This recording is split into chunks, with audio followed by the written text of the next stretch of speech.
बिस्मिल्लाहिर्रहमानिर्रहीम अस्सलाम वालेकुम वरहमतुल्लाहि वबरकातुहू। अपने प्यारे कलमकार साथियों और बुजुर्ग पेंशनर्स की खिदमत में नवाज मोहल का सलाम पहुँचे।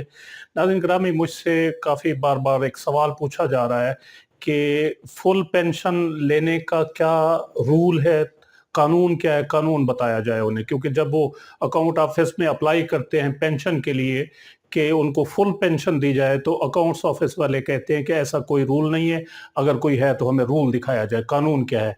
दूसरे नंबर पर यह सवाल पूछा जाता है कि अगर कोई फुल पेंशन नहीं लेना चाहता और जो नॉर्मल पेंशन कम्यूट होती है आजकल वो होती है 35%, लेकिन अगर कोई शख्स रिटायर मुलाजिम 35 की बजाय 25% कम्यूट कराना चाहता है, 20% कम्यूट कराना चाहता है, 10% कराना चाहता है, तो उसका फिर कहते हैं कि वो उसका क्या कानून है।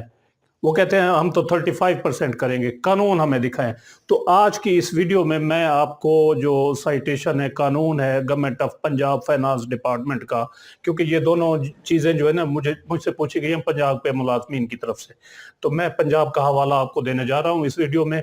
तो वीडियो मुकम्मल आप देखेंगे तो इंशाल्लाह आपको सारी चीज़ों की समझ आ जाएगी कि फुल पेंशन का रूल क्या है, और अगर कोई कम्यूट थोड़ी कराना चाहता है, लेस कराना चाहता है 35 की बजाय 25, 20, 10 और 5%, तो उसका रूल क्या है। तो आज की इस वीडियो में मैं आपको रूल बताने वाला हूँ। जी नाज़रीन ग्रामी, जैसा कि आप जानते हैं कि किसी भी सरकारी मुलाजिम की जो पेंशन निकाली जाती है तो सबसे पहले ग्रास पेंशन जो है ना वो निकाली जाती है, और ग्रास पेंशन के फिर दो हिस्से किए जाते हैं, एक 65% और एक 35%।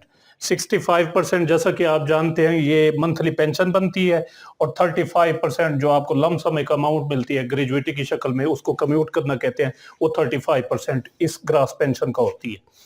तो अब क्वेश्चन ये है कि ये ग्रास पेंशन अगर कोई कम्यूट नहीं कराना चाहता और फुल पेंशन लेना चाहता है तो ये ही वो फुल पेंशन ले लेगा, ग्रास पेंशन उसकी फुल पेंशन बन जाएगी।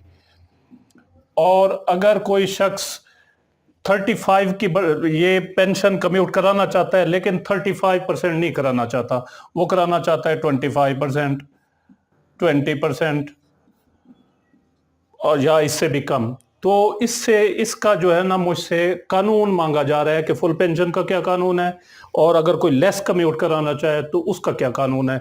तो जैसा कि मैंने आपको पहले बताया कि इस वीडियो में मैं आपको कानून बताने वाला हूँ। जी नाज़रीन ग्रामी, government of the Punjab finance department ने 1 अप्रैल 2014 को पेंशन के निज़ाम को आसान बनाने के लिए new simplified procedure of pension जो है ना ये जारी किए थे। ये तकरीबन 27 पेजेस पर मुश्तमिल एक प्रोसीजर है, 27 पेजेस का, ठीक हो गया।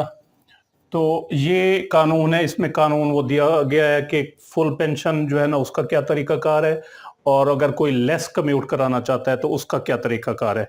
इसके अगर आप पेज नंबर 4 पर चलें, जो इसके साथ एनेक्स्टर लगे हुए हैं, उसके पेज नंबर 4 पर अगर आप चलें तो वहां पर लिखा हुआ है, ये आपके सामने आप स्क्रीन पर भी देख रहे हैं, action step 3, action by retiring government servant. तो ये एक्शन है कि 120 दिन पहले उसने रिटायरमेंट से पहले 120 दिन पहले जो है ना वो दरखास्त देनी होती है, इंफॉर्मेशन देनी होती है। तो इसका अगर आप तीसरा ऑप्शन देखें, तीसरा जो पॉइंट है उसमें है option for getting full pension और with commutation maximum up to 35% of gross pension. तो इसमें आ जाता है कि आप फुल पेंशन की ऑप्शन दे सकते हैं और maximum up to 35% of gross pension आप अपनी पेंशन कम्यूट करा सकते हैं, यानी इससे लेस भी करा सकते हैं, इसका मतलब ये है। और इस कानून के तहत आप लेस भी जो है वो पेंशन कम्यूट करा सकते हैं और फुल पेंशन भी ले सकते हैं। ये स्टेप 3 जो दिया गया है new simplified procedure of pension में। इसके बाद ये है कि इसका तरीकाकार क्या है, अप्लाई किस तरह करेंगे। तो आप फिर आएंगे, ये जो फॉर्म दिया गया है पेज नंबर 8 पर, एनेक्स्चर ए, इसमें अगर आप नीचे आए देखें तो नीचे लिखा हुआ है I hereby opt full pension without commutation. ये इसके नीचे signature of retiring government servant जो लिखा हुआ है, इस पर आप साइन कर देंगे, ये फुल पेंशन हो जाएगी। और commutation at the rate of, आगे लिखा है subject to a maximum of 35%। तो खाली जगह में आप 35 लिख दें, 30 लिख दें, 25 लिख दें, 20 लिखें, जितनी मर्जी, यानी 35 मैक्सिमम है और मैक्सिमम से आप कम जितनी मर्जी चाहें आप लिख सकते हैं। ये ऑप्शन है, ये ऑप्शन आपको देना होगा जो आपकी अपॉइंटेड अथॉरिटी है, जिसने आपके पेंशन पेपर साइन करने हैं उस वक्त। तो ये अथॉरिटी फिर ये साइन करके पेंशन आपके पेपर जो है ना वो अकाउंट ऑफिस चले जाएंगे, तो और वहां पर आपका ये सारा प्रोसेस जो है ना वो मुकम्मल होगा। तो उम्मीद है आपको पता चल गया होगा कि क्या इस बारे में कानून है, ये मैंने आपको बता दिया है। वीडियो अगर अच्छी लगी हो तो इसको लाइक ज़रूर करें और अपनी राय का इजहार कमेंट सेक्शन में ज़रूर करें।